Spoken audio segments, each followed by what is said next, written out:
Como solicitar o visto B1 e B2, tá? Vamos ver um passo a passo aqui de como é que eu solicito esse visto. Primeira coisa, você vai entrar nesse site aqui, ó, tá? Que é o site da Embaixada Americana. Então ele é isso aqui, ó, US Embassy, .gov, tá?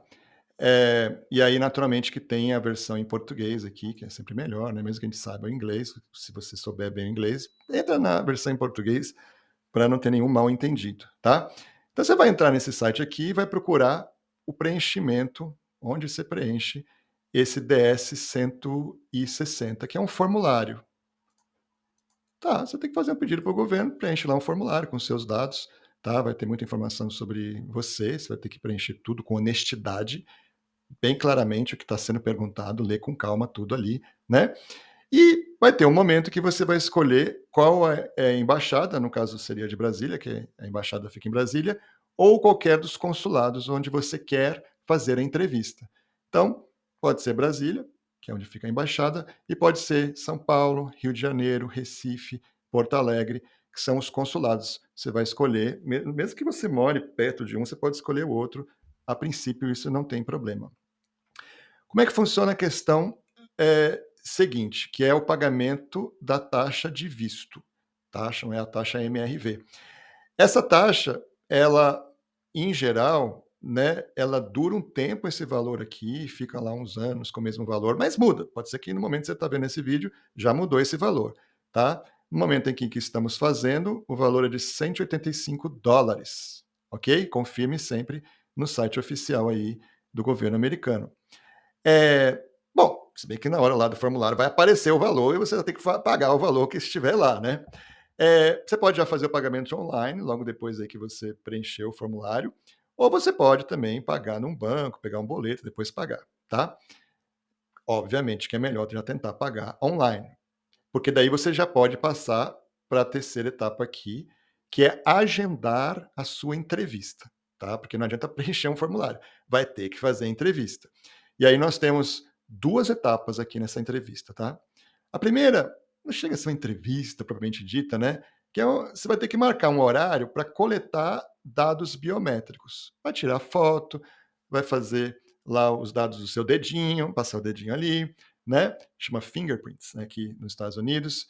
E é numa entidade que é até privada, não é do governo americano, mas que o governo contrata para fazer esse trabalho aí, que é um trabalho mais material. E aí, segunda etapa é fazer a entrevista propriamente dita no consulado. Pode marcar para o mesmo dia para facilitar? Sim, de repente você consegue, vai ver se tem horário, né?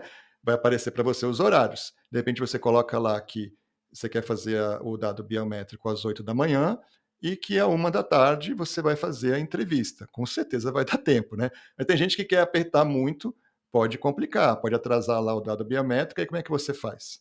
Né? Não vai chegar a tempo da sua própria entrevista. Claro que eles têm uma fila lá, que as pessoas vão entrando, né? Não é tão assim rigoroso o horário, mas olha, eu já vi muito problema de atrasar e a pessoa não conseguir, chegou muito fora do horário.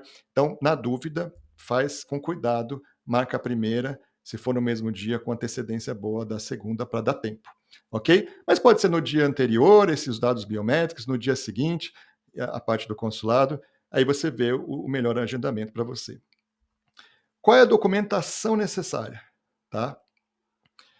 Para levar na entrevista. Porque aí você já marcou a entrevista. A entrevista às vezes demora para marcar, demora 1 ano, às vezes é só 1 semana, depende do momento, tá?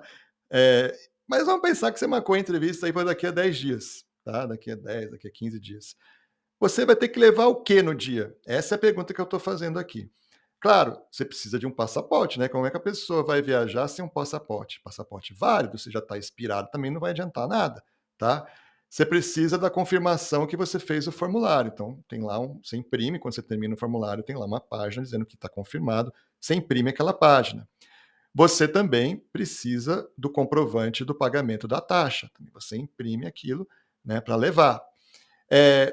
Preciso levar o formulário? Eu gosto de, né, eu recomendo que você faça também a impressão do formulário inteiro mesmo, para que você lembre das respostas que você deu, tá? Para não ter nenhum conflito na hora.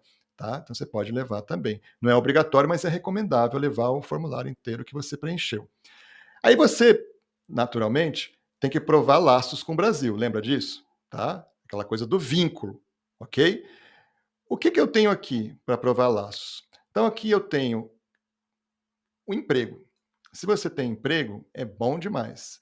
Você vai pegar uma carta do seu empregador, ele dizendo qual é a sua função, qual é o seu salário, que você trabalha tanto tempo na empresa e continua empregado, e, de preferência, um outro documento falando de um aviso de férias, que ele diz: olha, inclusive ele tem férias marcadas para daqui a ele ou ela, né, para daqui a 4 meses ou 5 meses, e, enfim, você tendo isso, você está mostrando laços, né? Que você tem um emprego, o empregador dele está até sabendo que você vai viajar. É ótimo se você consegue isso aqui.